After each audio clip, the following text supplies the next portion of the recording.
Ladies and gentlemen, welcome to the Ark Podcast, episode 30. We are sending a fire hose of podcasts your way, and today I have another political party I want to introduce you to. I have Michael O'Neill from the Heart Party. Used to be the Informed Medical Options Party, but it is the Heart Party. And for you guys, we have an Australia First situation. We have a situation where we have a coalition ticket happening in New South Wales, the only state that's put this together, thanks to Michael's leadership, thanks to the Libertarians and Gerard Rennick's leadership, where they are doing a coalition ticket that is going to combine their forces, combine their voices, combine their volunteers, combine their resources, and it's the most logical thing we've seen in a very long time. So I'm very excited to be joined by the great Michael O'Neill. Welcome to the show. Thank you, Joel. It's a pleasure to be here, and thank you for your introduction. My pleasure. Michael, this isn't the first time we've worked together on an election campaign. You were very much at the forefront of working and bringing parties together, which led to getting John Ruddick elected only a year and a half ago, 2023, New South Wales state election. And I want people to know that, because I think one of the big problems in politics is the roadblocks we come across is egos. And if there's one thing I know from talking to your party's supporters, a lot of women, which is awesome, is that they say, I like Michael because there's no ego involved, and that's usually what you get in politics. So can I ask you, why do you have a very good life, you have a great business, you have a lovely wife that's Deborah O'Neill, which is... Barbara O'Neill. Thank you, Barbara O'Neill, who's doing phenomenal work online, one of the biggest health speakers on various alternative treatments. Why do you even dip your toe in politics? Why, when there's other things you could be doing?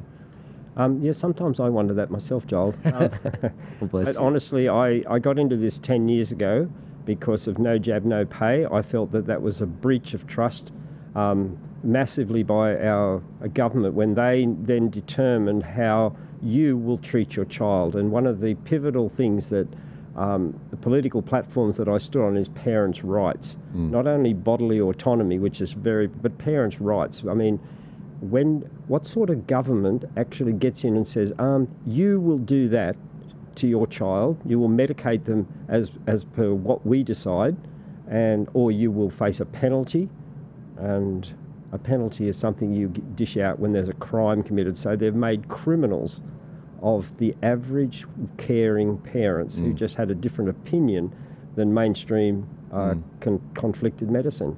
I'm sure your audience is very familiar with this, but mine may not be. No jab, no pay. When did that start to come in? Yes, that was about 2015, where they decided that every child had to be vaccinated to the full schedule, which was quite large, around 50 vaccines in the first 2 years.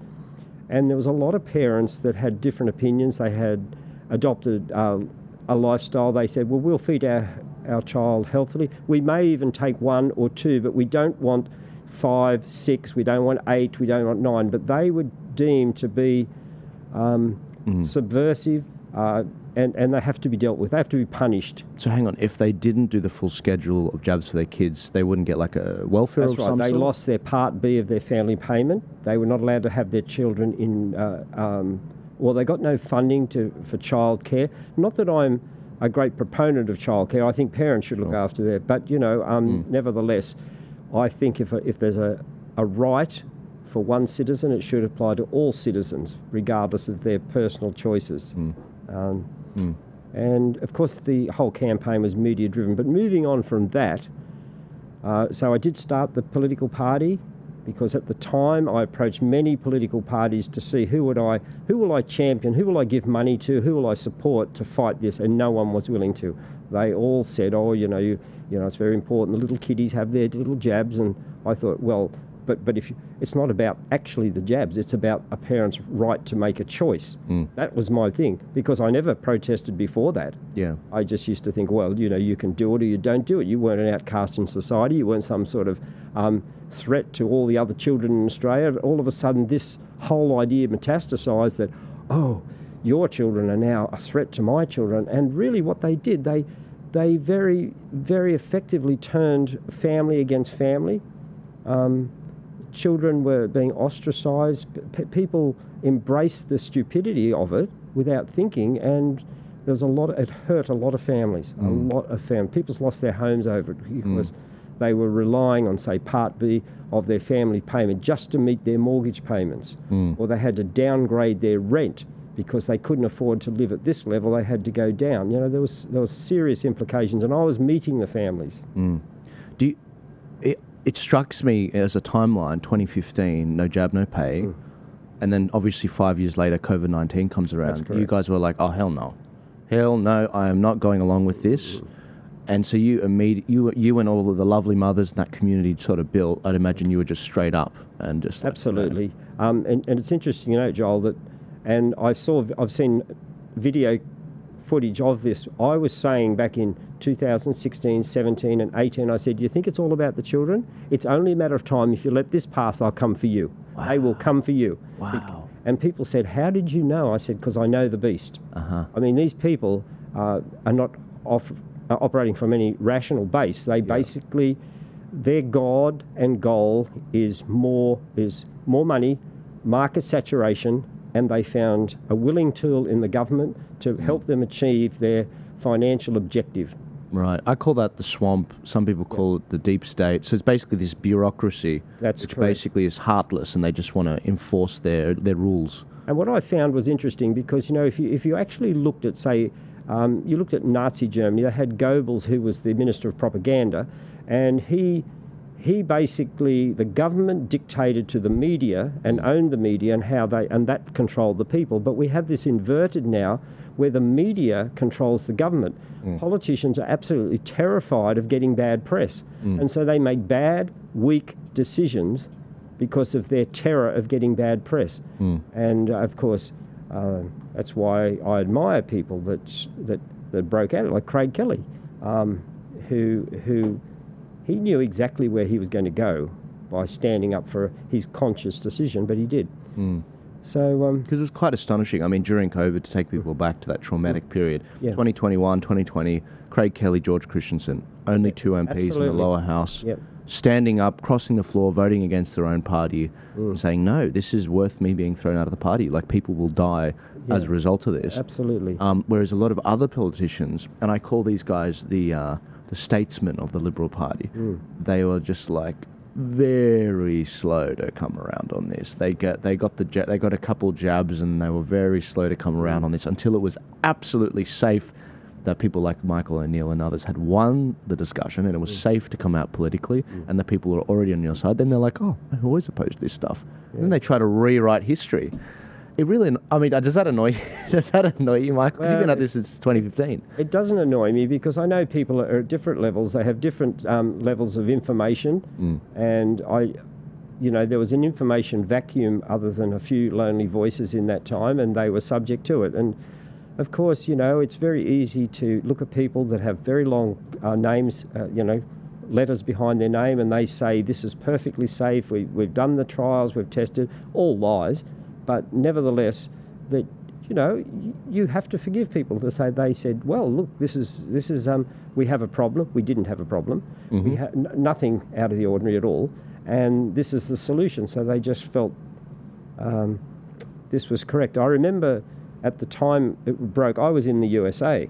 Actually, I was down in Florida, and I was staying at a home, a wealthy lady, and I noticed she was watching the television day and night, and she was just getting consumed with this terror. And I told her, I said, please turn your TV off. I said, this is my advice, you must stop watching the TV. And she did for a few days, but she couldn't sleep. But she said, I must find out. And then as soon as it had come back on, she descended right into the fear again. And I thought, wow. Control. Yeah, and then, of course, it was funny. I was leaving. She said, you're going to get on a plane? I said, yes, I'm flying out of Orlando, and I'm flying over to Denver. And she said, but the plane might have someone with COVID. I said, I can tell you now, I'm conversant enough with health that if every person on that plane has COVID and I'd be happy to kiss everyone. She said, that's extreme. I said, honestly, there's nothing to fear except your fear. Yeah. Keep off the telly. That's right. Good on you, Michael. Yeah. So, one of the interesting things about the Robert F. Kennedy Jr. and obviously the IMOP, the Heart Party movement is it's very women-centric. And the reason I bring this up is that, like, you have a lot of female supporters. 70% of our membership is female. 70%. So with my audience, and this has baffled me since I started in 2020, 66% of my audience is women, especially older than 30. Yes. And it really peaks at about around 55, 65.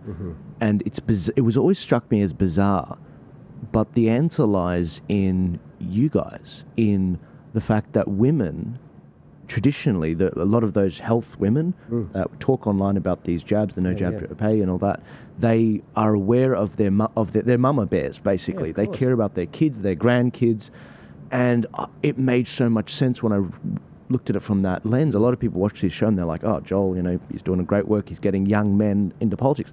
That's not what the data shows. It's older women, then older men, then younger men, then younger women listening to this. And it's really interesting to me because it's like those women have given men back their spine in a funny way. They're like, men, come on, wake up. The cubs are in danger. Yes, we have to stop this jab. Is that your experience? Or? Oh, yes, definitely. We have a lot of very good, strong men too, but women have this ultimate. Women have a more of a caring, nurturing. It has a downside too, because many of them are in bureaucracy now, and then which rules our common sense is overruled by this obsession with safety we have in society. But on this point, women have the children, and they do think more than men about, like, what's the child eating, how they, and they're concerned with this aspect, and it's right and correct that they should think, okay, they want me to do that. Is there any side effects? And today, of course, you can, excuse me. That's right. You can jump on and onto the internet, and and it's not just conspiracy stuff. These are doctors, like Dr. Kevin Coleman. He was talking about it, and he was very vocal in those days. And you're getting people with, like, he was I believe this is correct, he was the head of vaccination in Western New South Wales at the time, and they're saying there's something wrong. There's something wrong. He used to. So these women are going, wow. Well, look, there's a risk, and one of the little mantras they had: where there's risk, there must be choice. Absolutely, great line. Where there's risk, there must be choice. That's Beautiful. Correct, and that's all they were saying. There's risk. We think that the risk of what could happen to the children is potentially worse than measles. Like measles. I mean, we were hungry for measles when I was a child, because measles was relatively painless. It was less pain than the pain we were experiencing having to go to school every day. So it was time off school. It was a wonderful blessing when you got chicken pox, measles, and now all of a sudden these are all like, there's a measles outbreak. 15 children have discovered to have measles. I think unbelievable. There'd be 15 children in my street when I was a child, and our parents would send us up there to try and catch it off them, so we'd get an immunity and get it over and done with. Yeah. And that's the thing, you have that memory, you've been around the block, and when I'm 68 years old, so you're doing pretty well. I was like, yeah, Michael's 55, 68, right? Good on you. Yeah, and and clean living, I can that's see. True. I try to live clean, but it does give you a different perspective. I remember, I grew up as a child. We jumped in the car, and when we were driving something, we jumped from the front seat to the back seat. We didn't have seat belts, and we survived, and we rode around the street free as little birds on our push bikes with no helmets. But all this is considered to be very unsafe. The police that are there to fight crime would stop children and fine them. Like, I just think, how did we get to be so stupid? Yeah. Like, what's happened to our easygoing, hey mate, we're Aussies, do your own thing, I'll do my own thing? No. Probably that attitude has allowed the creep to come up upon us, and it's with... Yeah. It's funny, that she'll be right attitude, it actually goes back to during the wars when, the rats of Tobruk during World War I or II, with the Aussie soldiers bringing that healthy mindset of, get on with it, she'll be right. That's what it meant to them. It wasn't, she'll be right, let's just push it under the carpet. And so over time, there has been a creeping laziness has creeped into the Aussie psyche. That's right. But you guys exemplified in early 2020 coming out saying, no, this is not on, and whatever. Now, we know that RFK and many other loud COVID voices like your lovely wife Barbara were talking against these things. The Informed Medical Options Party at the time, you guys were called the IMOP Party. You guys were also out there. What was your experience with online censorship? Because we know that a lot of these NGOs, these BS fact checkers came after us. What was your experience? Well, our experience was that we were getting stuff knocked off all the time, getting cautions, you'd put something up, it's gone very, very quickly. It was a very frustrating, and particularly going on to my wife, she was putting things up, they were being taken down by Facebook, they were getting taken down across all the platforms. How did my wife become so famous? TikTok. Oh, right. It was very interesting. TikTok didn't take it down.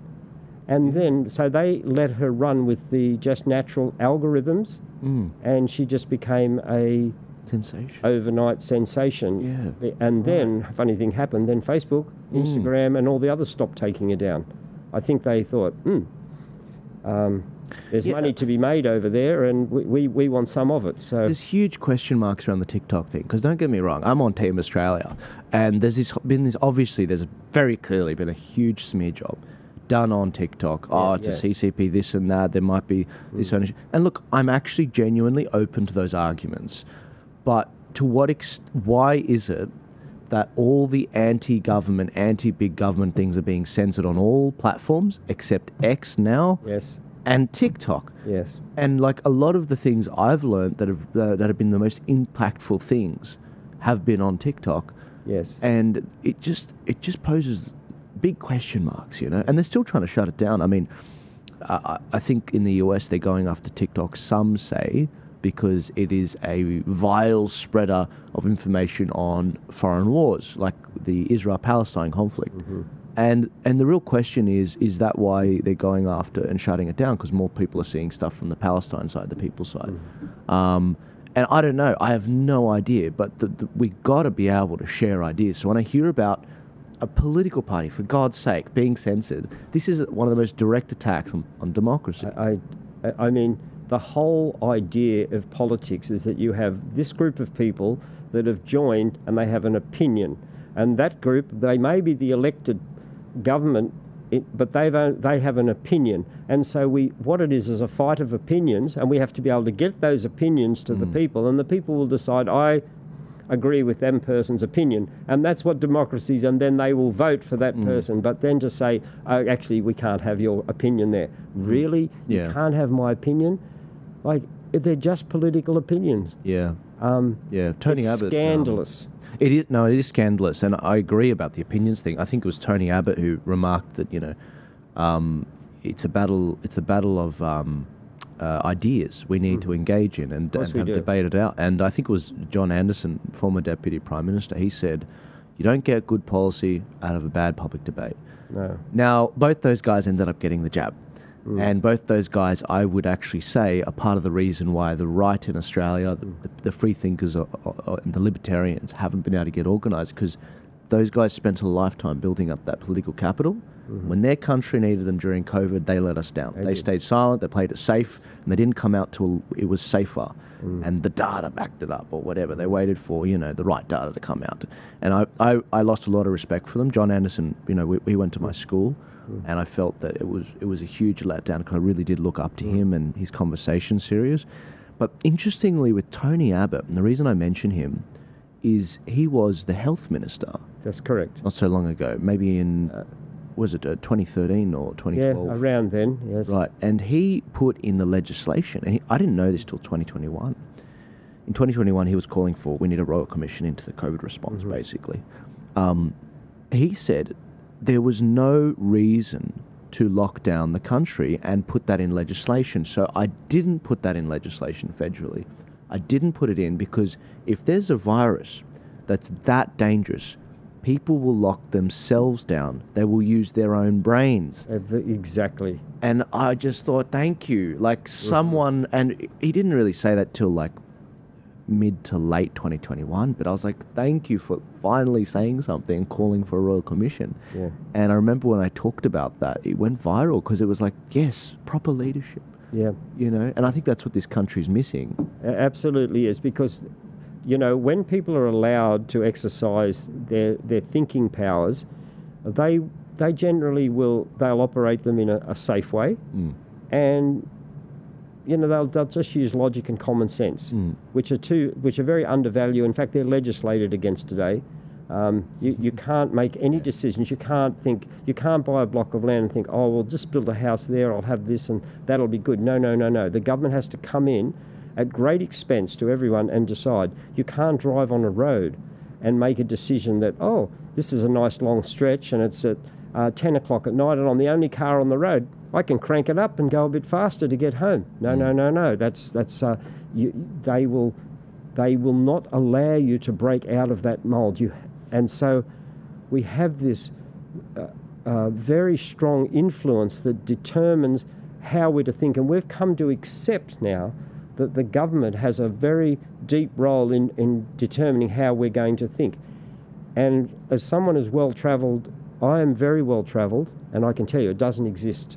It might exist in London.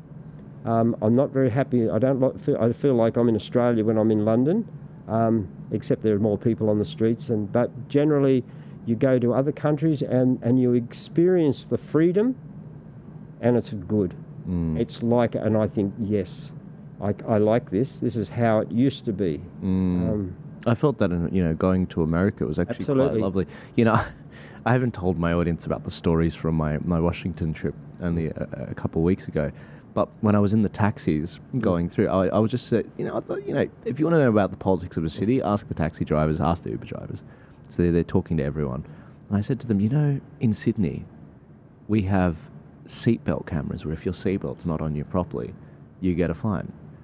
And he's like, no, I don't believe it. I was like, yeah, man. I said, a friend of mine, she, how do I say this without offending my audience? She's well endowed on her chest. And the seatbelt wasn't on quite the right way, and apparently there was a right way with it, and she got a fine as a result. I was like, is that woman hating?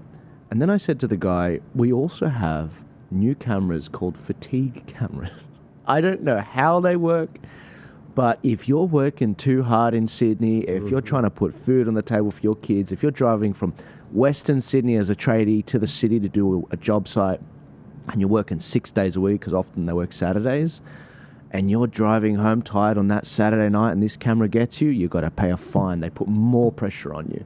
Yeah. They're making it unlivable. So I totally agree with you. Yeah, it's a very sad situation. And I always, when I come back to Australia, and then the first thing you often do is you go to the airport, you drive, and I think, because I've just been driving in Dubai, or I've just been driving, like I was just in Texas a few weeks ago as well. And, if the speed limit is 65 or 70, everyone's doing 85, 90. And there's no cameras, there's no one. I was with a very good friend of mine, he's a doctor, Jonathan, and we were driving along, and I said, you don't have the speed cameras. He said, they tried that here, but we shot them out. People shot them out. Rami, that's a good idea, isn't it? I said, that would be a meltdown in Australia. They'd have to have probably some teams going out to find out who did this. Well, you know what, Michael? It's funny. We did kind of have that. Remember when they tried to remove the signs? And everyone started, a lot of people started vandalizing the speed cameras because there were no signs warning you there's a speed camera coming up. They then brought the signs back in New South Wales because there was that level of backlash. And so it just sort of shows you, sometimes people need that reminder that, hey, you're a lot more powerful than you realise. Again, Michael O'Neill and myself, we're not talking about vandalising. We're not saying we should Look, honestly, civil disobedience and objection, sometimes if that's the voice that we have to do. We live in they vandalise our life, they humiliate us, they treat us like babies when we're thinking adults.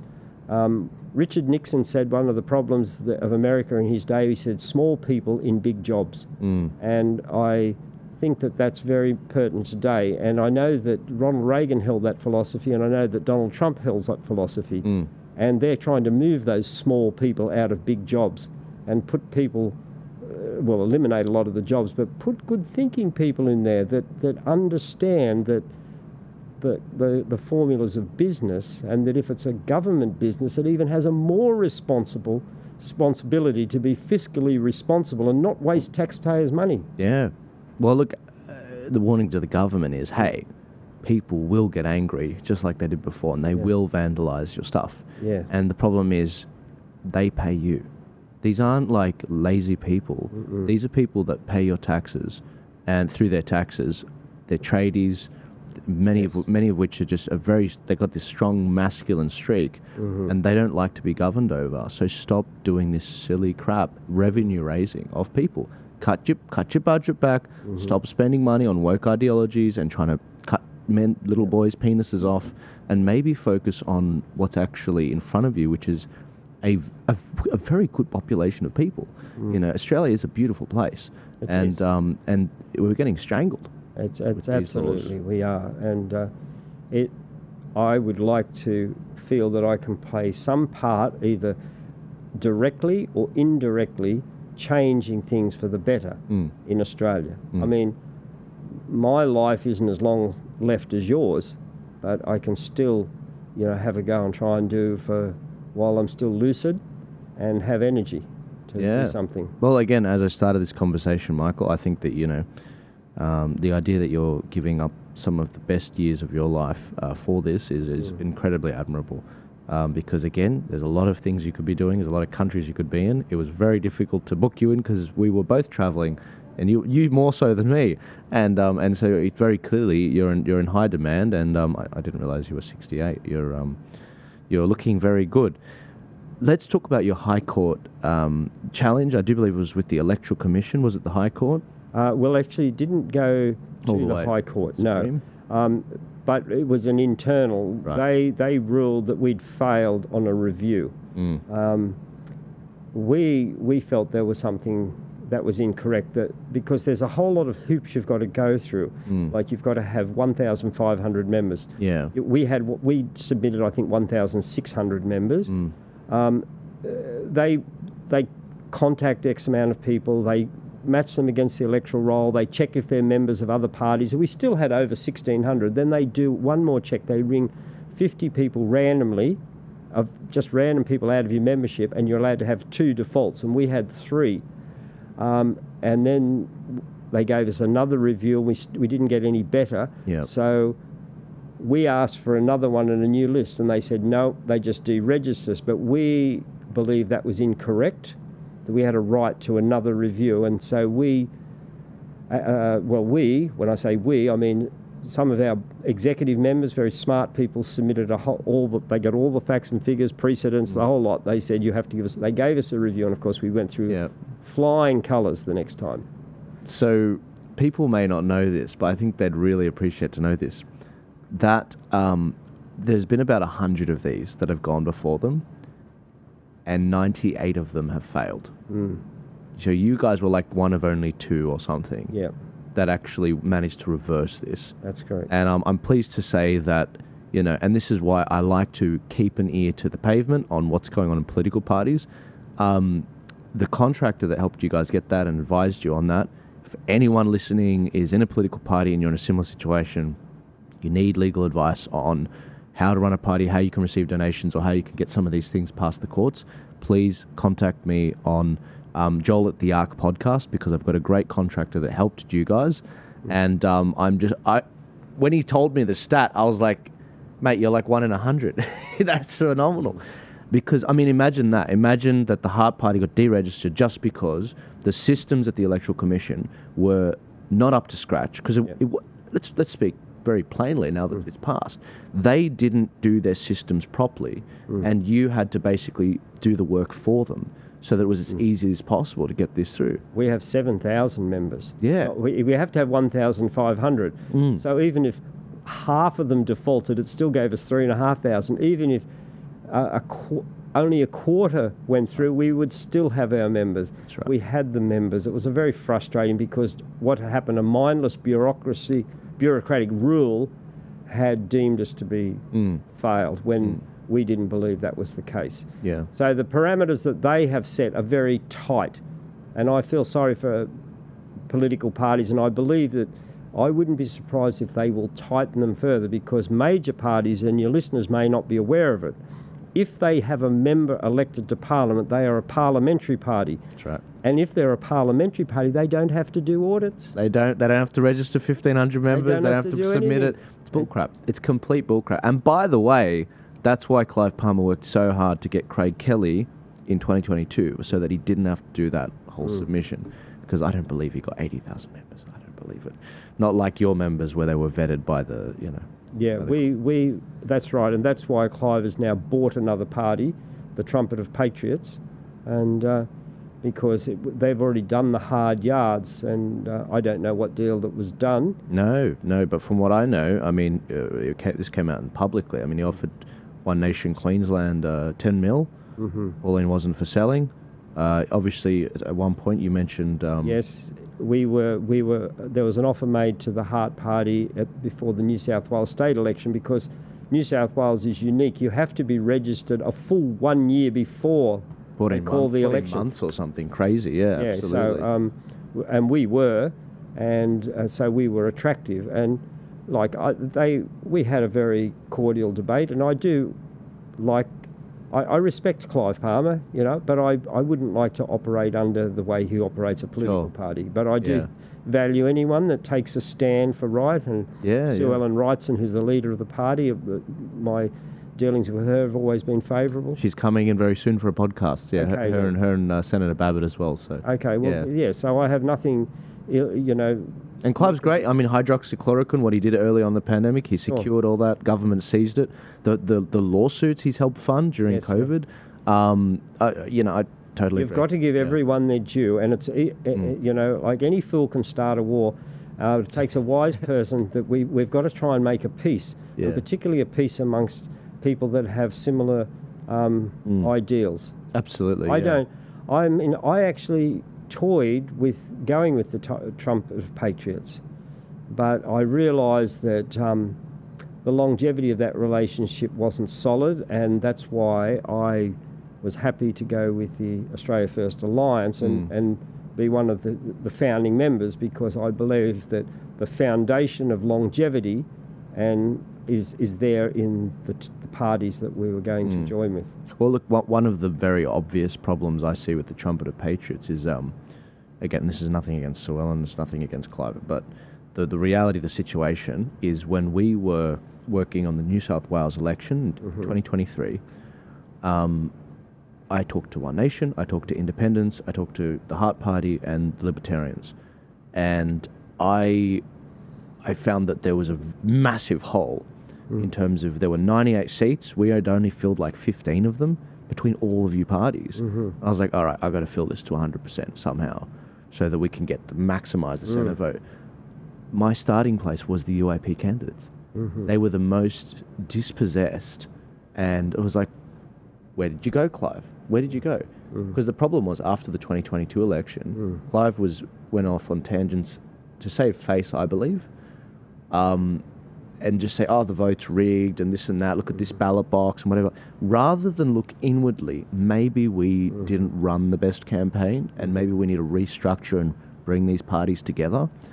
And a lot of those candidates, they came under John Ruddick, and you guys, preferenced each other, and you got John Ruddick elected. And it's like, wow, so we could actually make something by combining our efforts and not running in the same seats. And when you see that collaboration is possible, when you see that you guys this election are doing a coalition ticket in New South Wales, if we get Craig up, and let's say in Victoria they don't get a senator up like they did last time, because there's inefficiencies when you split the ticket up in the upper house rather than putting it all under one ticket. I think other states are going to be looking to New South Wales and say, I want to do what you did. Can you do that? I told that story to WA, and they said, Joel, can you please help try and do that in New South Wales, what you did in the state election? That's that collaboration. Because the candidates are starving for it. Unfortunately, what happens in a lot of these, because I talk to everyone and the political leaders and everyone wants to be number one on the ticket. Of course. Everyone, and I looked at that and I thought, I'd like to be number one on the ticket too, but someone has to take a fall, and that's why. And I looked. I thought there's Craig Kelly. I like the Libertarians. I think I like John Ruddick. He's a good man. I like their team under him. And I thought, yes, I'll go number 2. And I knew that would negate. I had a small chance, down to probably a very zero chance. Yeah. But that's okay. Yeah. Because I very much want to see a unified front. Who wants to lead? I really want to be part of a movement of unity, and not a selfish movement. We are there being elected to be servants of the people. Like when you go to Parliament, if you're a lower house member, what are you? Are a minister? You're a representative of the people. You go to the House of Representatives, so you represent the people. Then when you get elected, you become a minister. What's a minister? In old English, that was they had ministers of the church, but they're a minister to the people. And then who's the top minister? He's the prime minister. Yeah. He's the ultimate minister.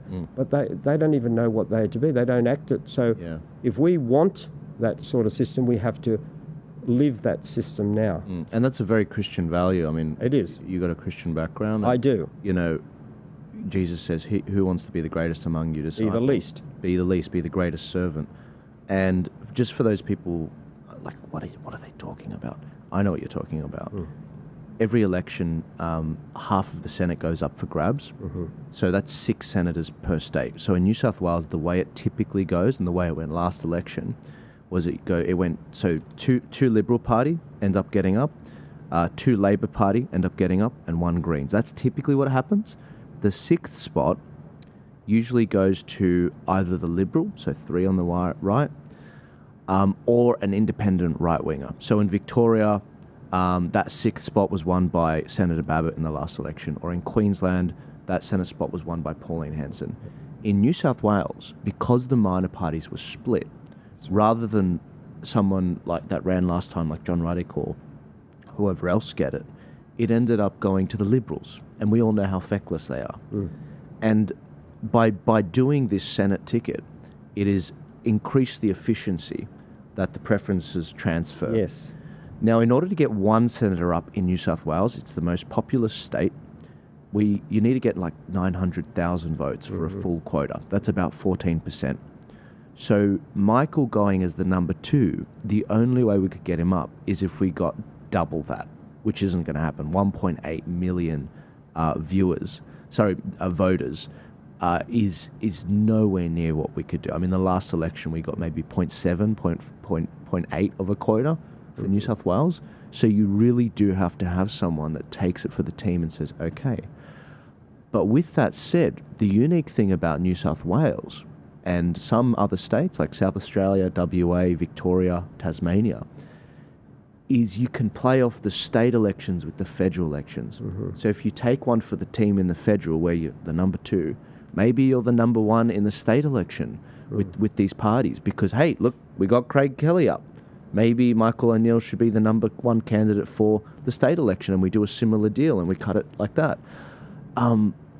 That's where I want to see things go. I actually feel in the state election of New South Wales, which is about 2 years away, there's possibility for 2 or more. Me too, 100%. Yeah, 100%. There's absolutely. Yeah, so number 1 and number 2 could possibly get up if we get the act together and do it correctly. Just so people know, in New South Wales, in order to get an upper house guy, a full quota, it's not 900,000. No. It's about 220,000, a lot less. Way less. So, and on top of that, with preference flow, just over 4%, really. 5. That's right. 4.2 or 4.4%. Why is it so important to do these coalition tickets? Just so you guys know, you're like, why don't you just preference your card? All the freedom parties first.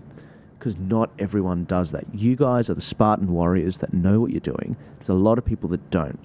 And what you need to do, what ends up happening, like we saw in the last federal election, let's take the UAP or One Nation as an example, but this is true for all freedom parties. The amount of preferences that flow to Labor or Liberal, let's say that the UAP gets 100 votes, 40 of them will flow to Labor. Just because of the inefficiencies. Yep. Whereas 60 of them will go to Liberal. And that's the fundamental problem. Whereas with the Greens and Labor, they have 95% of their preferences flowing to Labor and only 5% flowing to Liberal. So they have preference discipline, preference education, and that's what this is about. And so what we're trying to do is stem the bleeding, the preference bleeding, by doing these coalition tickets, because you get 100% preference flow.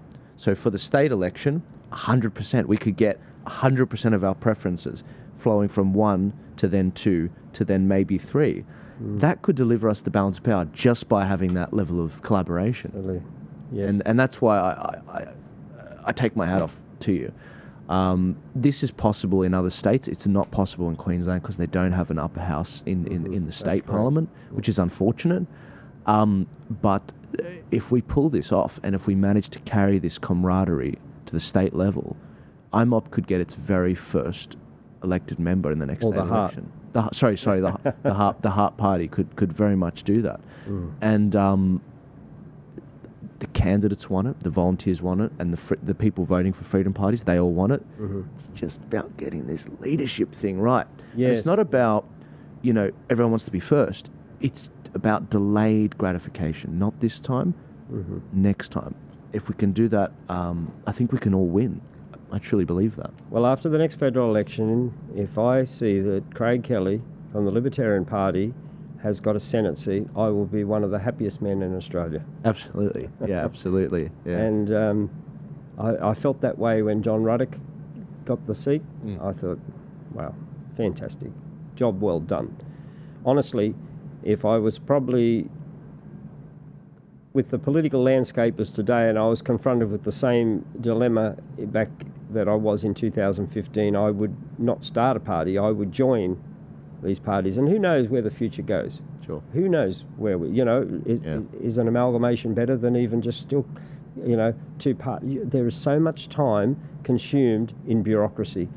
I have people that do not get paid a cent, women that work amazing hours. I can't believe the hours they put in for nothing, just on satisfying the bureaucracy of the AEC and the New South Wales Electoral Commission and Queensland Electoral. It's really big. So, well, it's because what's that line in Braveheart? Men follow courage; they don't follow titles. Absolutely. And I said last night at a meeting, I was at another meeting, and there was a little bit of scepticism in the crowd about Craig Kelly, and I said, let's talk about Craig Kelly. I can hear what you're saying, I mean, this man, he was in the ruling party. He could have been there for the rest of his years. He could have retired on a nice pension. Yeah. But he stood up. So what that says to me, he's brave. And I love bravery. And and that's what when I see Craig, I know I don't agree with him on everything, but I don't agree with everything about people in my own party. We are individuals, and we have a right to have different opinions, and so we should. And vigorous debate, even within our party, should happen on ideas. And but he has shown bravery. He's got my support. Absolutely, and forgive my my rudeness, but I'm trying to bring up that. I always bring the policy matrix up, Rami, but I forget to keep it open. The state election policy matrix that we did for New South Wales just showed you the level of synergy between the parties, because I mean, everyone is basically on the same page on the fundamentals. Yes, that's correct. They're all very much here we go, and that's what kind of baffles me about this whole thing. It's like, why are we all so split? We should be working efficiently and effectively. And if you want to blow that up to full, Rami, so what you see is that you've got 6 different. I'm making one for the federal election, guys. There's about 7 or 8 freedom parties that are out there. But there's ethics, there's energy, there's public health and well-being, there's education, there's economics, and there's democracy. We're upgrading that to 30 questions. I'm adding a few new questions in, like, do you oppose the death tax? Do you oppose there's a few things. Do you oppose do you want to have a royal commission into the family law courts? There's a whole bunch of big ones we're adding. And I know we all agree on that stuff because we remember Australia where we didn't even... This wasn't even on the matrix because we just took it as a given, whereas we are being systematically dismembered. And so looking at the freedom parties, there's almost total agreement. Sure, there's differences here and there, but you compare that to the major parties and it's like, what's going on? Like, how is it that the major parties and the Liberal Party, supposes, we believe in Menzies' vision and the Menzies We Believe statement, which is on the Liberal Party's website. No, you don't. No, you don't. They don't live it. Yeah, they burnt it in COVID. Yeah. In fact, I looked through initially when we set up the party, and I was looking for a constitution. I looked through all the parties' constitutions, and I got some beautiful stuff out of the Liberal Party, but they didn't abide by it. But I thought it's all in there.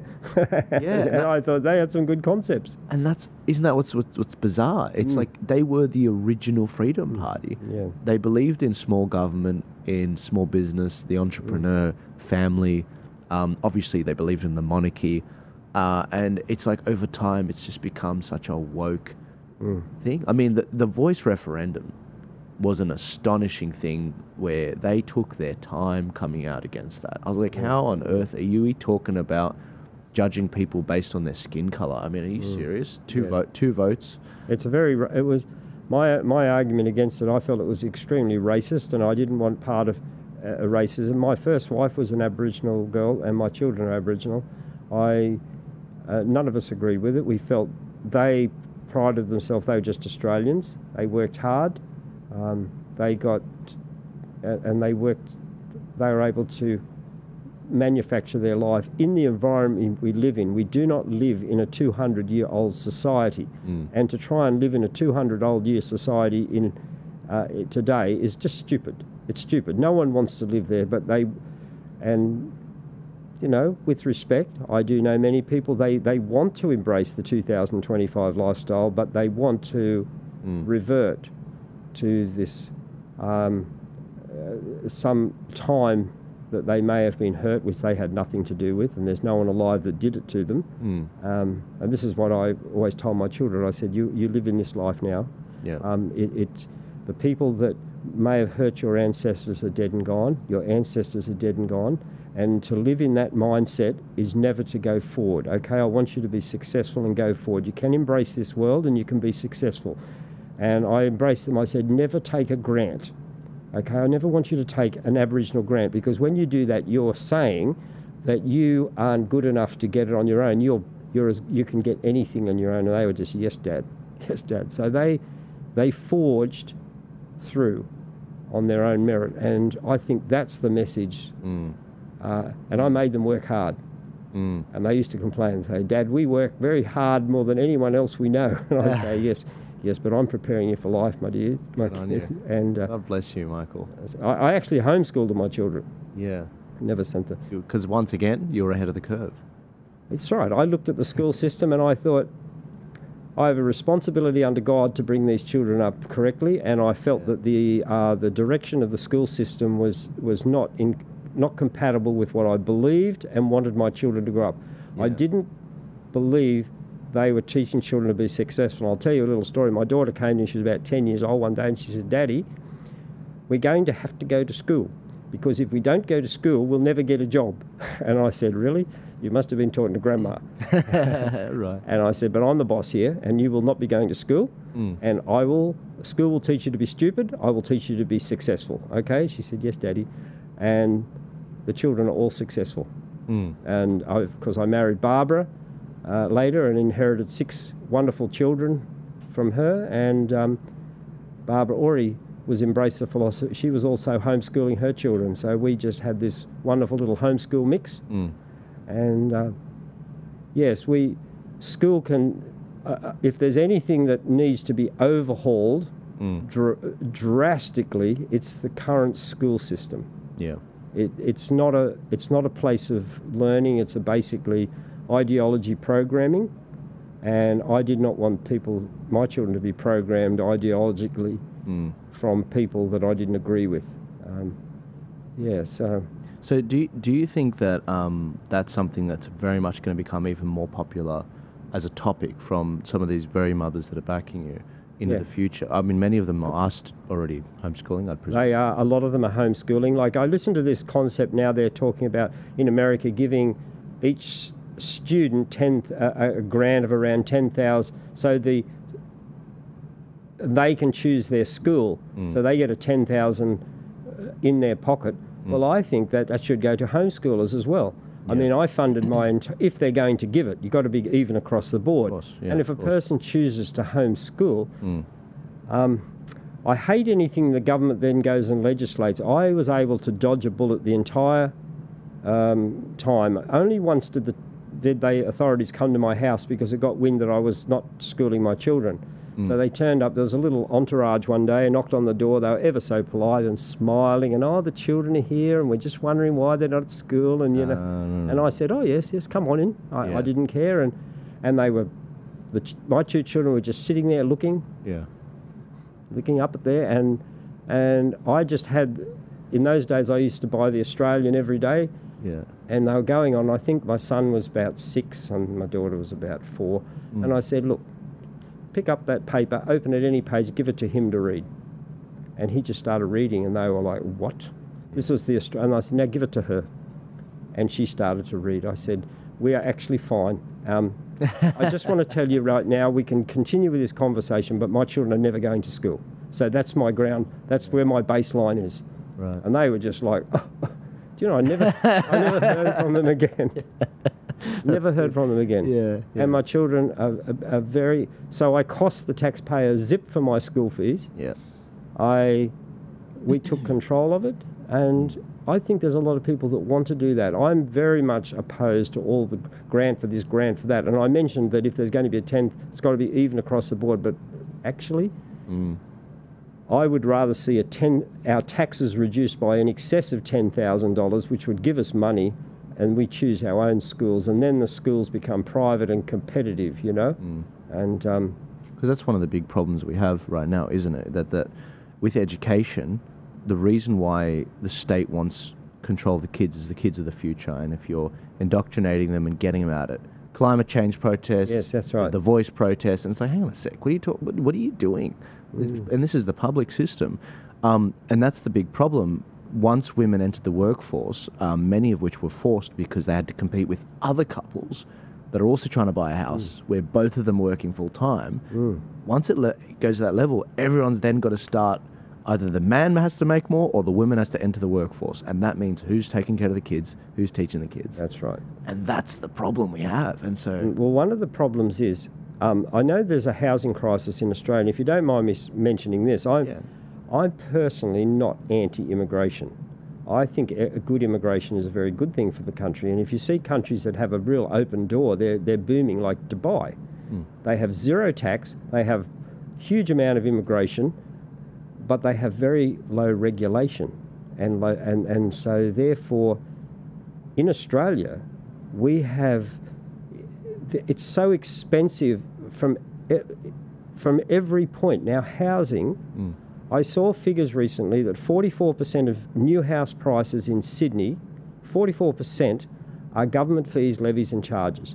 So therefore, if we could get the government out of building, our building, we're going to knock it in half. If a person could buy some land, as they do in many, many, many states of America, probably not in the left-leading states, but definitely across middle America, if a person could just say, oh, I want a house, get a builder and say, I want it like this, I want to have 3 bedrooms, I'd like to have maybe 2 bathrooms, and the builder could just go, yeah, sure, I'll quote you this and build it, and the government's not involved. You know, they'll build a nice home. Yeah. They will have a home to live in at a fraction of the price, and with time, there goes your housing crisis. Now, I'm a business person, and I employ people, and there's 2 big things that are very hard in business. If I have a big problem in business, it's generally government. Anytime I have to deal with government, it's a problem. And the other is it's finding hard to find staff, because we have... HR, I don't have any staff. It's literally just contractors. It's so hard just for me to find. I have, I need a lot of staff. And I've actually brought people in from overseas to do jobs I just cannot get anyone in Australia to do. Yeah. Simple jobs. Yeah. But it's a very expensive process, one that I've decided I'm not going to do anymore because it's so expensive, it's so time consuming. So we have people on benefits. The NDIS is a rort. Oh, it's just the shocking. It's yeah, and you're not against it, and it's a massive rort. People using it for hookers, for tarot card reading. It's ridiculous. We survived a long time without NDIS, and I can't see anything good now. I just don't tell you, as a business, we don't take NDIS, and I've talked to a lot of other businesses because the people that are generally using the NDIS, not everyone, they're very entitled and they abuse the system, and I hate to be part of that abuse. And I see it firsthand. Our staff see it. They'll say, we've got NDIS staying at our facility, paying top dollar. They want everything. And so hang on, I don't know how this works. So if you're a part of the NDIS, okay, you then you have to take certain clients? I have a health retreat where people come looking for relaxation, weight loss, and all aspects. And we are generally full, booked out months ahead. Have a staff of around 30, and so it costs a bit of money. So an NDIS person will ring up and want to book in, and they will pay the top dollar for the top room. They want everything extra, and it just gets paid. And wow. They'll often come very entitled. They're difficult. They're really difficult. And I realise that these people are slipping through they've got all this pool of money, and there are some people that have an art to know how to get that money to be going to this health retreat, which is really, so we just don't do it anymore. It's been really, my staff You had to be a member of that program, or people call up, say, I've got an NDIS sort of... their provider will call us. Right. The person might make an inquiry first, and then their provider will call us, and then we'll say, well, it'll cost this much, and then we send them an invoice, and then they just pay. Yeah. Right. A lot of money. Yeah. Right. That's really... I think I see firsthand the rorts that are going on. So we don't do it because I don't want to be, even though I could financially benefit over it, I don't want to do it. Yeah. I don't want to do it. And will some genuine person miss out in that? Possibly. But, yeah. Yeah. Well, if the facility's not able to run properly and you've got that strain on it, then it's not worth it. Yeah. Can I ask, Craig Kelly, we mentioned earlier that he's the guy that this coalition ticket's hoping to get up. So he would very much, let's assume, okay, it's the 18th of May. It'll take a month to count the votes, but he's the senator in June, because I think that's when it finishes. Let's say Craig Kelly's the senator in June. He's your senator. Mm-hmm. He owes you for getting up. What are the major bills you want to see him get up to address what issues? Well, I'd love to see a full inquiry into the COVID response, and I'd love to see people have to answer for their very, particularly those that did appalling actions. I definitely would like to see the repeal the no jab, no pay. And if they've got the balance of power on other issues, I feel that he'll have the power to do that. I would like to see grafted into law, into legislation, that the excesses that happened in COVID could not happen again. Protections. Yeah. Obviously, this is another thing. We currently have a public service and a bureaucracy now that's like a cancer on our society, like a parasite. And it sits there and it sucks the life out of society. Right. This is why we used to have 6 car makers in Australia. We have none. They've gone. They're gone. They can't economically... You can't manufacture economically in Australia. And those that are pulling their hair out. But a lot of the... And I've met some of these business people that are now manufacturing in Vietnam, in their factories, Australian men, and they tell me, It was too hard. It was too hard. Over there, this is a communist country. They roll the red carpet out. They give them lands at minimal rents for long term, because they understand we need manufacturing. But our stupid country, our stupid leadership. They totally get it, They don't get it. They think, oh, there's a business. How much money can we get out of them? Yeah. They suffocate it. I forgot. I'm going to look it up. There's a great saying about that. So you want a Doge. I want a Doge. I want a Doge. Do you know, in private enterprise, I'll tell you another reason why we find it hard to find staff. Originally, government workers were paid less than private sector, but they had job security. But what we're doing now, we can't compete with government wages. No. They get 15% superannuation. So people, good people, the people that have skills, they're just sitting there in government. And the government is growing and growing. So we're in private enterprise just trying to make a profit. And how do we attract workers? Because we're competing with our own government for our workers. So the government and their bureaucracies are killing the real economy. It's ridiculous. Yeah. I found the phrase. I'll just read it out. It's don't pull it. You don't have to pull it up, Rami. So this is from Ronald Reagan. I love it. That guy's brilliant. Yeah, he had some wonderful one-liners and sayings. Yeah, you'll know this one. He says, government's view of the economy could be summed up in a few short phrases. If it moves, tax it. If it keeps moving, regulate it. And if it stops moving, subsidize it. And that's exactly what we got. If it moves, tax it. Some of these businesses out there. If it keeps moving, regulate it. All right, now we're going overseas. And if it stops moving, subsidize it. And I mean, look at the subsidies that go to the green energy and wind turbines and solar panels and subsidize. We're going to subsidize the motor, the motor industry and this and that for a while. And it's like, you shouldn't have to. If you didn't have all those regulations, we wouldn't have this problem. Mate, that's did you have any others for Craig? Any other? The Doge. I mean, he's in federal. Definitely, education is really quite controlled by the grants. You said before. You'd like to see grants go into homeschooling as well in the event. Well, look, I would like to see, personally. I would like to see nearly all grants scrapped. Okay. That makes sense. Yeah. I'd like it when grants and corresponding lowering our tax. Abolish HECS sort of thing. Yeah, I honestly do. Now it's become a rite of passage. You leave school and you go to university. I mentioned him before, but this Dr. Jonathan Gibbs, who's 3 PhDs and a master's, he's a brilliant man in America. And I said to him, Jonathan, I went up to advise him on a health retreat up in Northern California. So he picked me up from the airport, and we spent a couple of days together. And I said, "You're a very smart man, Jonathan. How did you go?" He said, "My father was a famous surgeon in America, and he told all of us children, there was 12 of us, and my mother died we were brought up mainly by my father and some helpers, the older children. He said, if you want to go to university, you have to have a trade before you go. You are not allowed to start university until you have mastered a musical instrument and you have a trade." He said every one of us had to have a trade, and he said, and then you can finance yourself and go through university. And he said, that's what we did. Wow. I said, that's amazing. I said, that's brilliant. Unheard of. And that was the philosophy. My children were young during that time, and I thought, beautiful, I love it. I'm going to do that.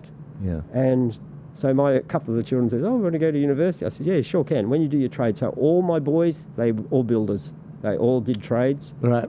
Because when a boy learns trade, he learns to work with his hands. He needs to deal with other men, and he understands the dynamics of how things work. Negotiating as well. Yes, the whole thing. Yeah, it's brilliant. Also, you meet a lot of crafty people in construction, so it teaches you about the world and not being conned. Yes. Right. Sorry, Rami, you were going to say something. Well, I wanted to add a point to that. What you said about the educational system is, I'm a filmmaker, and I did a course in diploma, screen and media, and I took a break from doing that. And let me rephrase that. So I did a course in screen and media. At the time, I found that the course was really easy, really simple. The way that they sold me the course is, you're going to learn this, you're going to learn that, blah, blah. But I realized that just practical work and YouTube was sufficient enough for me. And then I fell into the trap again. They came up to me and they said, you actually don't need to do even advanced diploma or bachelor. You can actually get into masters. Okay. And just because I used YouTube as a tool, I was able to skip 3 years and so much money just to jump into masters, because I had that experience from being in practice and YouTube as well. Yeah. And I feel like we are heading towards artificial intelligence, where you have YouTube, you have artificial intelligence, you have so many resources to learn something that would make schools and universities absolutely irrelevant. Well, that's what I'm really interested about, because we are seeing that barrier to entry lower with education. The abolishment of HECS makes so much sense, because it's like, if you look at it, the amount of wastage, the universities themselves need their own Doge, because the amount of wastage 100%. is insane. I mean, even it's insane when even... Who was the head of the NDIS, the minister, Bill Shorten? So he did a great job in cutting a lot of the waste at there. He's now the head of a university, I do believe now, going into it. And he said, guys, you're going to pay me 1.1 mil, that's too much. That's too much. This is coming from a guy that's been on the government teat for a long time. If he's saying it's too much, that's a big deal. Yeah. And I think that's what's happened with these courses. I think he's down to about 900. 900, that's right. Anyway, so... breaking that million threshold. Oh, no, they're going to break it. Yeah, literally. So he gets paid as much as Fauci. So I look at this and I'm like, that's why the university fees are so high. It's because of all these admin fees, because of grants. When a government says, I'll back it, the universities know I can charge what I want. And HECS never gets abolished. It never disappears if you go bankrupt. And so often people die and they never pay it back. That's just not a working model. No, it's not. And it just becomes a rite of passage where people go there. Look, we're training our children, and we should be training our children, and it was to go out into the workforce. And so when I went to school, we had classes A, B, C, D. The A's, there was a good chance a proportion of them would go to university. It was a smaller class. The B's were all the tradesmen. The C's, they were probably some trades had different levels of trades. And then D, they would be working at the tyre shop and they would be on the council. But of course now everybody's off to university, and so we've got a glut of all these entitled people that I've got a degree. Who wants to build the houses? Why have we got housing shortages? Because let's get our boys. I told all our boys they need to leave school at 14. I left school at 14 and I started my first trade. I was an electrician. That was my father said, when you get a trade, you can leave school. And I was like a boy possessed because school was hell to me. I was just like, another day of sheer boredom. So boys, get them out into the workforce, the trades. And they will water finds its level, and they might think, you know what, I can go and do something else. My son-in-law, he did a trade, he's a builder, married our daughter, and then he thought, I want to go further. So then he funded himself. He went to university, and you know what he did? He didn't take a HECS debt. He said he researched all the universities in Australia. He ended up in Tasmania, in Launceston, had the cheapest one. He says, I believe if I work part-time, do this, I can get my degree as an architect without a HECS debt, and he did. Yeah. But see, the trade came first. It does. It came first. Yeah, honestly, some of the best years of my life were literally when I was working on a construction site. Yeah. And, a lot of people ask me the question, Joel, where did you learn all this? About politics.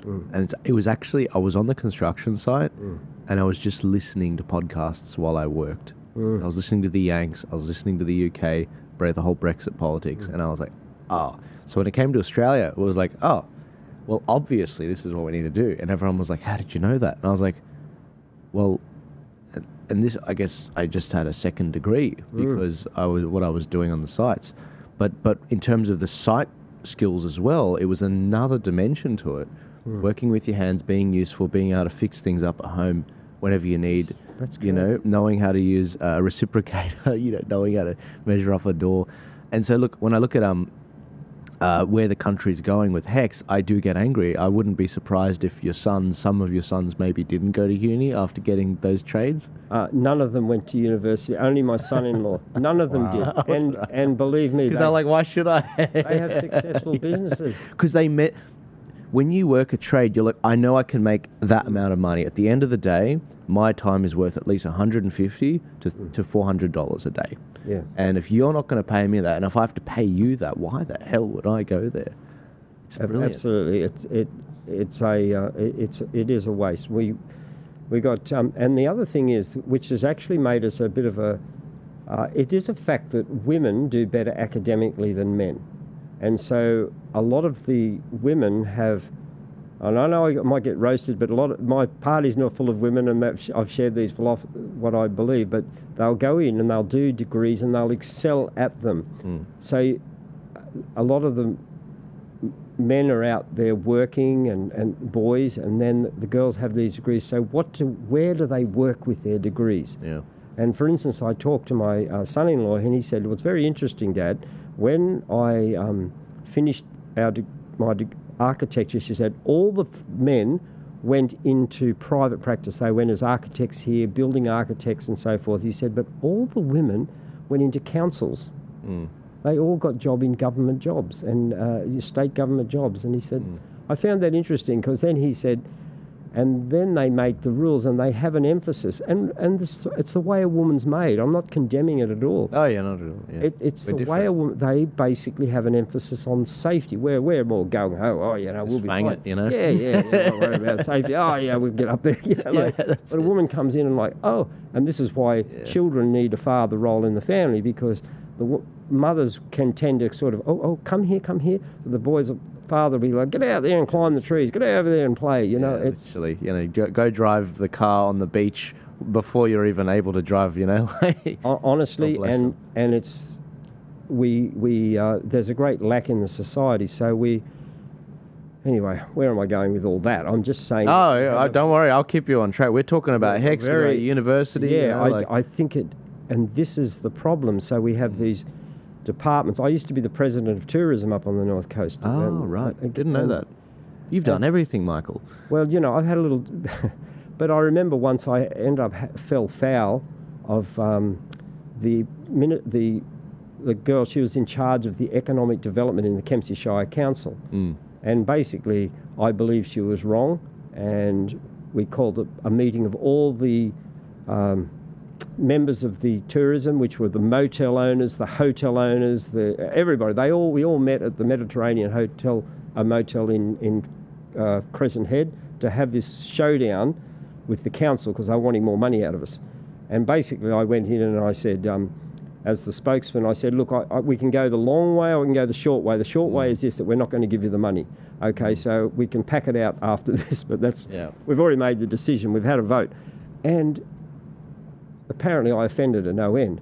So next thing I know, they sent up from Sydney, from Tourism New South Wales, all these women that came up to council with us and get us together. I just thought, are we gone stupid? Like, now, how much does it cost you? All your airfares to come up here? You have probably big flash-paying jobs down here. And it's not practical. All we were doing as the people was saying that we're not going to pay that money. Yeah. We're struggling. We're just... And a lot of the members were female. It was about a 50-50 split of our members. But I do think, and you hear often, people like Charlie Kirk talk about it, and we want to see the rise of men in society. And I think that in some ways our society is a little hostile towards men. Oh, yeah, 100%. And I do know that I value the role of a man in society. It's a different role to a woman. I think women are marvellous. I have a marvellous wife, and she's 100% supportive. And she has a tendency. Her emphasis is on looking after the family, on health, and in a very practical way, she's able to help people like that. Me, I absolutely believe what she's teaching, but I facilitate and make it happen for her. Yeah. So we work together as a team. Yeah. Well, I was saying, saying to some of my relative, my boy group, because they're similarly, they have no sense of self-preservation like you. You're just like, I'm going to fang it. I'm going to go through the wall. You know, not all masculinity is physical. It's also about moral guts. And I was saying to them, we were talking about partners, and I was saying to them, guys, remember that the warriors have to date the healers. Yes. Because they're gamers. And it's so true, because you need to complement each other. You can't both be warriors. I mean, sometimes there are, but that's the exception, not the rule. And I think that very much we need to lean into our differences, and it's not one superior to another. It's literally just lean into the differences and understand them, respect them, be at peace with them, and it'll be the best way to raise kids under. So, yes, it is good. You've been around the block, and I respect that. You know, especially in my culture, the Middle East sort of culture. Superannuation, what's your take on that? Because some people abolish it, some people say no, it just needs a bit of, we've got to take out the because a lot of that money goes, as you know, to the to basically lobby around left-wing parties, and so it's like, what do we do with this thing? Yeah, I mean, superannuation, I know it's a bit Jared Rennick is very big on this, and I listen to his talks, and sometimes I get a bit lost in them all. But yeah, sure, he's good. He does detail. I do believe that he's probably one of the brilliant people in Parliament on fiscal responsibility, and he has good ideas. It's, as a business person, I hate it, because it's just a bill I have to pay, and they chase me down for it, and I send it off. As a worker. Well, as a boss, I don't even get it. But I do know that it's trapped for years. It's When COVID came around, I was like, I'm getting it out right now. If I don't need it, I'm getting it out, because I know I can make more money with it in the time rather than them. That's correct. That's actually how I funded my studio. Actually, the very first studio. I do feel that in some ways it's a forced savings. I just had a man that left my employment, and he left early. He found out he could retire at such, and I did miss him, and he got his superannuation. He's blown the lot in 12 months. But anyway, he said he had a lot of fun doing it. But sure. But in terms of the business, it is a headache to administer and to actually, Yeah, it's just another expense I've got to pay. We have a lot of expenses. You've got your superannuation, you've got your workers' compensation, you've got to be saving up your tax to send away, and then if you do make a profit, there's another tax on there. And then there's the BAS statement as well. These are all separate invoices for the accountants. I'm paying accountants to do all this. I'm sending hundreds of thousands of dollars off to the tax men. It should be simple enough people could do it themselves, and it should be quick enough people can do it themselves. I actually believe there should be zero income tax in Australia. That'll take a massive doge to do it. Yeah. I think that just have the 10% GST and maybe that all fuel excise should go completely to the roads. There's enough money in fuel excise to have very, very good roads in this country, because I believe only about half of it goes to roads. Yeah. So and let people have the incentive to earn, and then what they do, they will take the money. The government takes the money, and it's the most inefficient spender of money. It spends it in a most inefficient way. But private people will then go and spend their money. They'll buy a car, they'll do an extension on the house, and they're buying products. So this is actually stimulating the economy. I too was listening to a Jared Rennick speech, and he actually was talking about GST. You might be able to jog my memory what he said, but he was basically saying that one of the challenges with GST is the cost of it is disproportionately borne by the what would you say, lower economic class. I think he said, the tradies and people traveling a lot. I mean, what do you think about? Well, it's that might be false information. I think it might have been talking about the fuel excise. Yeah. Sorry, I think he might have been talking about the fuel. It could have been, because I'm thinking the GST. I think if you got rid of income tax, if you're taking Dubai as a model again, zero income tax, but they do have, I think it's a 7% over there, and beautiful roads, country functions well. I actually own a home there. And so I'm very familiar with how it all works. I'm fascinated how it works because I look at their immigration, I look at all this that's happening there in the few rare times I get to spend over there. Yeah. And I think, wow, look at this. And of course the argument is, but they've got all the oil money. They're successful because of good investment and leadership by the ruling family, because basically Dubai is ruled by Al Maktoum and his family. Monarchy, yeah. So, yeah. Yeah, and then we see those costs with other things. I mean, I've got a Pauline Hanson gin behind me. Yeah. Half of that is like an alcohol tax, alcohol excise. And it's like, well, why? Their reasoning is because they, and same with cigarettes, is that the reasoning is that if you drink, you're going to be more likely to be a burden on the health system, definitely with smoking. But my thing is, how did they really take when I was young, everybody smoked. I smoked, believe it or not. We all smoked. It was just like, you're 16 years old, you can smoke now. So it was a social thing. It was a rite of passage. It was I was a man Coca-Cola now. back then, yeah. I'm smoking. So they eliminated it through a massive media campaigns against smoking, dangerous, images, and so people stopped smoking, and of course they hiked the price as well, which was another incentive. Yeah, when I was a kid, it was like, my dad was a packet a day. It was costing about $20 a packet.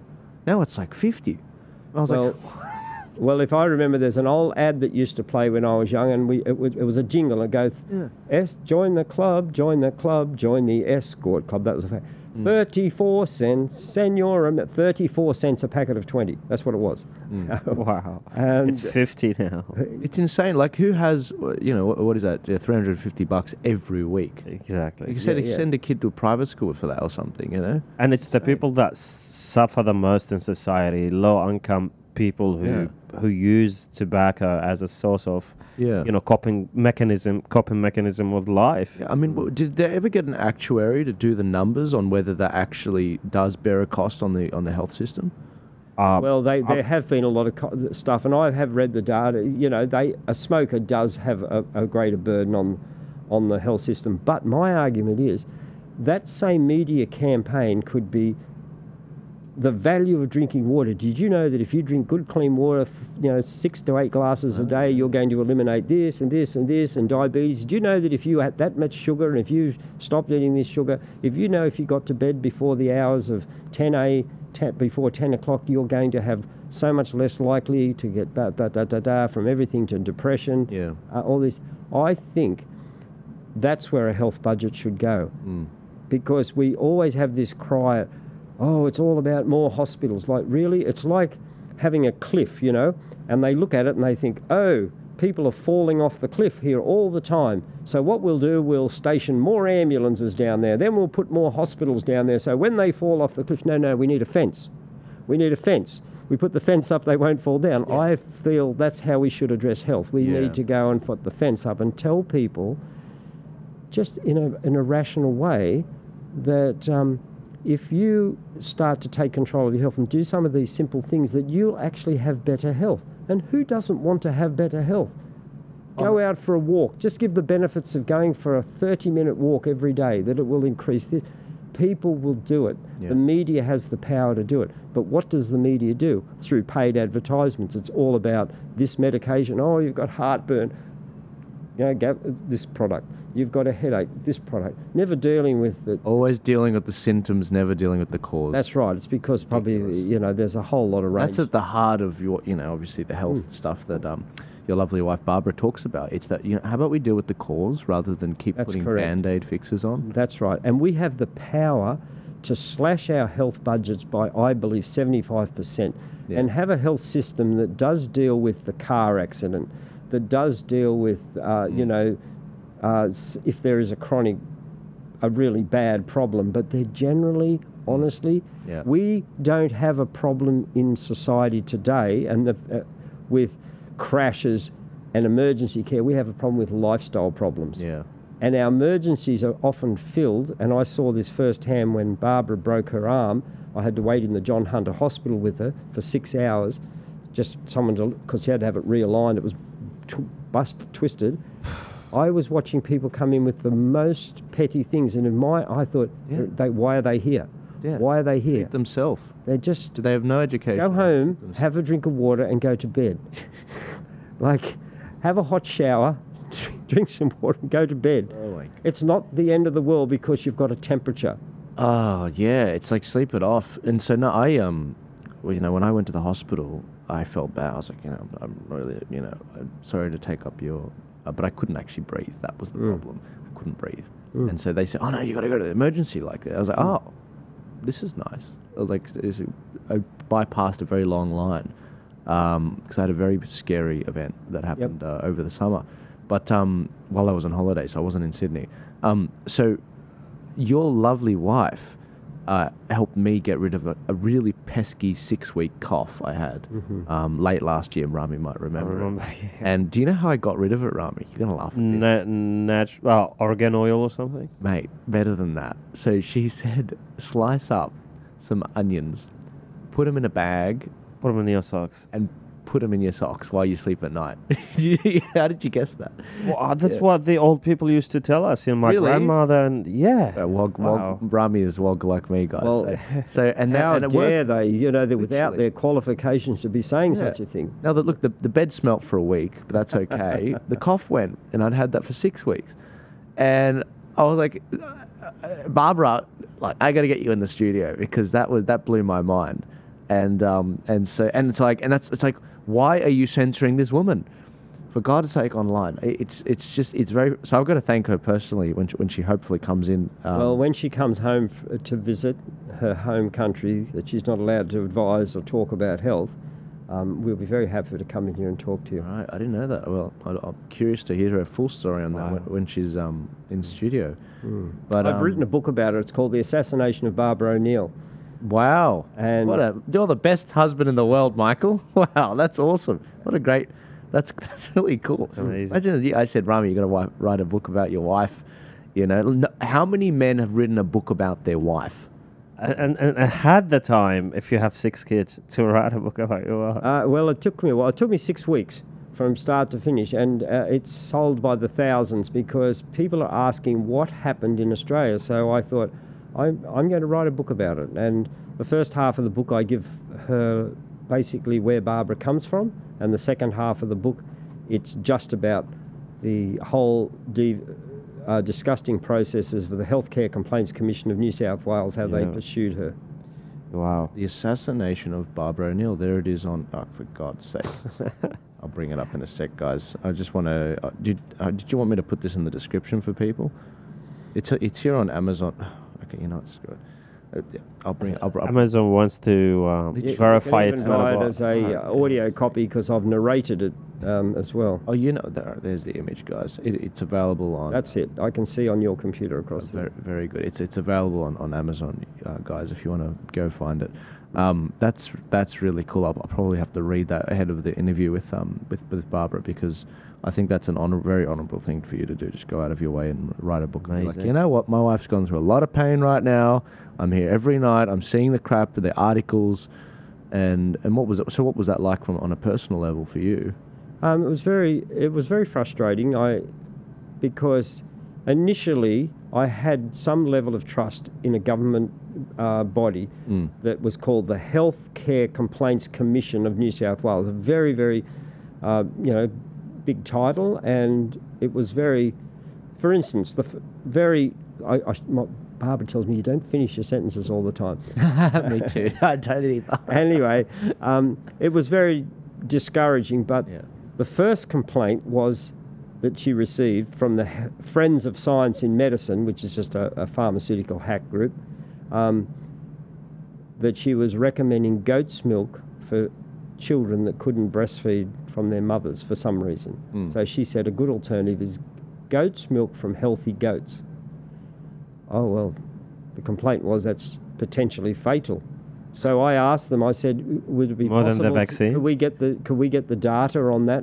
Yep. Like, because they're saying this respected body that it's potentially fatal, then I'd like the data. I have not seen anything. And they said, well, while there are no recorded deaths from children with goat's milk, it's potentially fatal. So then I knew I was dealing with mad people. When was that? What year? That was in 2019. 2018, 2019. That's a pretty good pulse check. So when COVID comes around, it's like, oh, hell no. Hey, you guys, I don't have any data to back your opinions. I mean, it's... Wow. Yeah, so... You guys would have so many of those stories. Yeah. I said to Barbara after the hearing, because we came out of that hearing, we had a lawyer, and the lawyer just turned to me and said, they've got nothing on her. They've absolutely got nothing on Barbara. She says, I was waiting for the big gotcha moment that they would have in the inquest. And I said, oh, wow, that's good. Are they going to throw it out? She said, oh, no, they're going to give her a permanent prohibition order. I said, but that...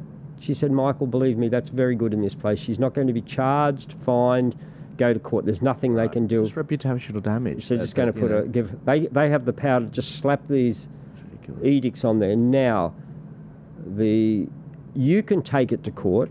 So I thought, oh, well, I'll take it to court. So I was using Unsworth Legal here in Sydney, of supposed to be the experts on all this at a high price. And they said, well, we will want 500,000 up front. We could want, there's no guarantee you'll win, and it could be another 500,000 in another 6 months. So it depends where it goes. So that's justice. So yeah, then someone once said to me, because I had a defamation lawsuit, said, defamation is a rich man's game. Actually, no one said that to me. That was Packer who said that, and he would know. Even if you're right, you will still lose money. That's correct. Even if you're right, even if you didn't defame the person, and similarly with any kind of legal lawsuit or whatever, the only winners are the lawyers. I met a doctor up in Port Macquarie. He came to see me, and he said he wanted to speak with him and his wife, and he said, I was struck off because I was giving people health advice and I wasn't doing enough prescriptions, which created a red flag within APRA. Wow. So, wow. And he said, Michael, wow. I just want to tell you this. He said, I heard you say you're going to take them to court. He said, I took them to court. He said, and we had a most beautiful home here on the coast. And his wife said, we had a beautiful home. He said, we have nothing. We've lost everything we own. He said, we're in our 60s now. I can't work. And we're living in a rental accommodation. He said, Michael, if I can give you any advice, walk away. You cannot outspend them. I took that advice. I thought that was very timely. I felt that God had brought that poor man and his wife across my path to point me in a different direction. So I offered Barbara, I said, what would you like to do? You can retire, or you can go overseas. She said, go overseas.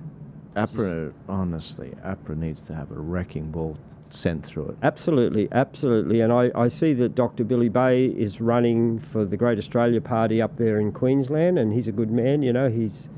I had actually had an interview with him the other night, and he could possibly be in this. I think he wants to be number one on the ticket. I would love to see him gets elected in some capacity, although I think it's probably unlikely. Yeah, two incumbents, Gerard Rennick and Malcolm Roberts. Good luck. Yeah. And again, I'm a big backer of William Bay, and I was very pleased the other day when I saw his win that came through. But mate, you're running against the One Nation homeland, and Gerard Rennick, who both have massive followings, huge followings. Yes, I wouldn't want to run against those two guys. No. I mean, look, hopefully he can get a lot of concessions, out of them. Hopefully he can show, hey, this is how many people want this. Can you advocate for these policies? And that's partly what you're doing as well. Yeah. So I'm just happy when good people get in. It doesn't have to be me. I just want to see good people in there. No, absolutely. Yeah. And we need more of that. My life will be a hell of a lot more peaceful. Yeah. I'm not in there. I can just... Well, let's talk about the election, because I could talk to you forever about this, country, because there's a lot of questions about super and other things you've answered off the top of your head. We're setting up a volunteer funnel for all the freedom parties around the country, so people put their name, their number, their email address, their address, and the reason we do that is so that we can get their electorate. Yes. And then we pass it on to the parties that they want to volunteer for, because maybe they want to put up posters or hand out how to vote cards or be a scrutineer, and we pass it to the parties wherever they want. So you guys are just running in New South Wales. If people from the IMOP party are in other states, we'll chat about this after the show, but are there any ones in, people in Queensland or Victoria that you want to support, or? Well, in Queensland, of course, we support the Australia First Alliance, and So Gerard. Jared, that's right. And also, they will preference off. Yep. I don't know whether that'll be One Nation or Great Australia. I think the Libertarians, Rennick has a preference deal with the Libertarians up there, they're going 2 for 2. Okay. So, yeah. and then in Victoria, they're also going 2 for 2. Yes, we've been offered some 2 for 2, but I believe that while that might appeal to some people to be both on number one, I don't think it's effective. I would rather go number 2 on the one ticket and give that number 1 person a better chance. I also don't want to run 2 in any electorate. Libertarians already had many candidates already endorsed to run in, so we had candidates, so we've pulled back and just done a bit of juggling. So Fair enough. they have a stronger party. I really want to see them do well.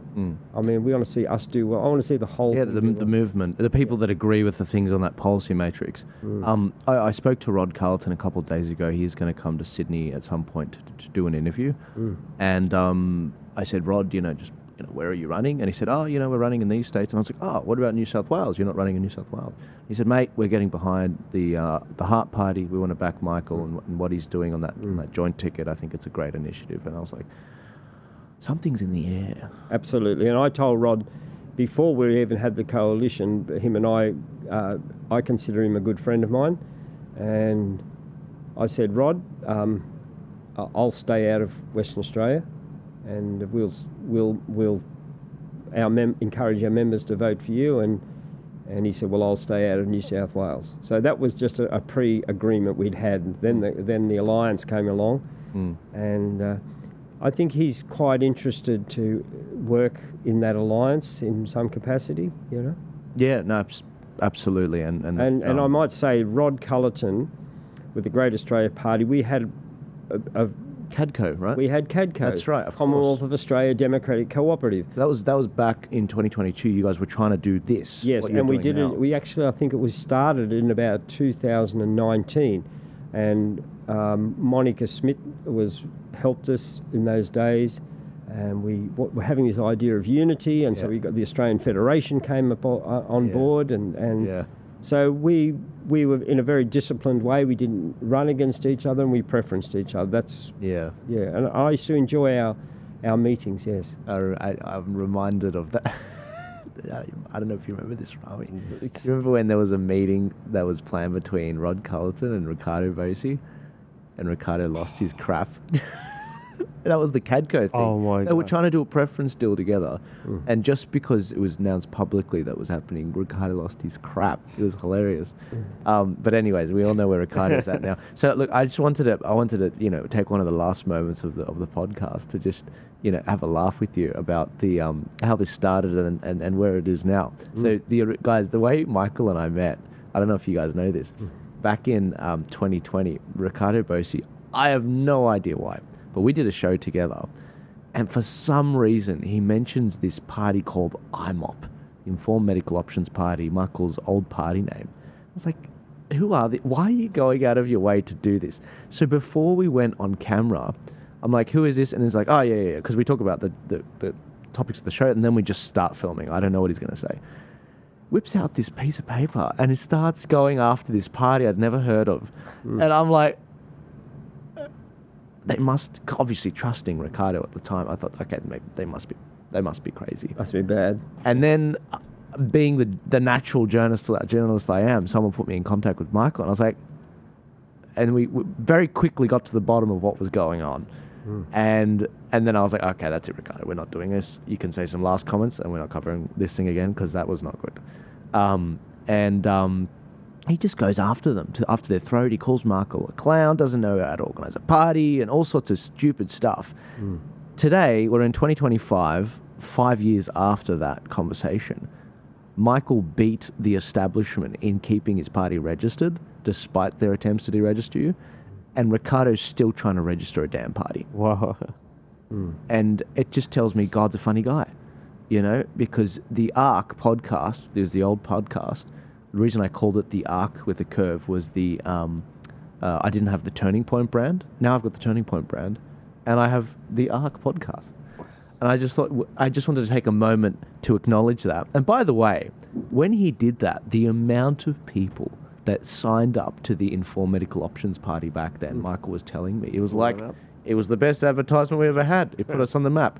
I thought it was hilarious. Yeah, well, it was very interesting because I thought, oh, what he's saying there is not correct. So I was just trying to say it in a very, I think I did a rebuttal. I said, that's actually not correct. You just said that. And anyway. But anyway, look, I've met. I don't know where he's up to today, Ricardo. Yeah. But the only reason I mention it isn't because I'm like, it keeps me up at night. It's a bit of our history. It is literally how we met. Yeah. And there's a lot of very loyal followers and supporters of the Heart Party today that were in IMOP. And like Michael Sims, who organised a lot of protests that right. Both of us spoke at. And I know it means a lot to them, this sort of the culture building stuff like that. And they really, they've been with you for a long time, and that's why they, they respect you. And yeah, I want to get you back in very soon to have a bit more of a chat about policy. But I think this has given people a pretty good idea of, who you are, why you're running, what you want to see out of Craig Kelly, why you are bringing this abnormal sense of camaraderie and working together and taking one for the team. And I just want to keep spreading those ideas. So is there anything you wanted to leave the audience with? Well, we're still here. We're going at it passionately. And, if anyone would like to be a candidate for the Heart, we still have we have some seats, or anyone that's in the Alliance for that matter. If you'd like to, if you feel more aligned to the Libertarians, go over and run for them. But we could do with some more candidates. We look after our candidates. I believe we do.